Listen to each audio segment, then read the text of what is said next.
শুদ্ধধারার সাংস্কৃতিক চর্চায় আমরা প্রত্যয়ী। 19শে এপ্রিল শুক্রবার দিবাগত রাত্রে খোকসা মুক্তিযোদ্ধা কমপ্লেক্স অডিটোরিয়ামে সন্ধ্যা 6:30 খোকসা কত্থক নৃত্যকলা একাডেমি বর্ষবরণ ও প্রতিষ্ঠাবার্ষিকী 1431 অনুষ্ঠিত হয়।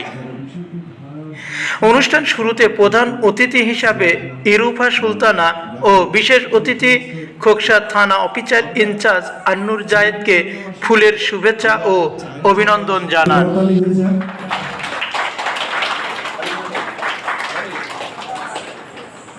যিনি সহায়তা প্রদান করেন আমরা কৃতজ্ঞ ঋণী খোকসাবাসীর পক্ষ থেকে আমরা জনাব আন্নুর জায়েদ অফিসার ইনচার্জ খোকসা থানাকে আমরা ফুলের শুভেচ্ছা জ্ঞাপন করছি। উক্ত অনুষ্ঠানে প্রধান অতিথি হিসাবে উপস্থিত ছিলেন খোকসা উপজেলা নির্বাহী ইরুফা সুলতানা।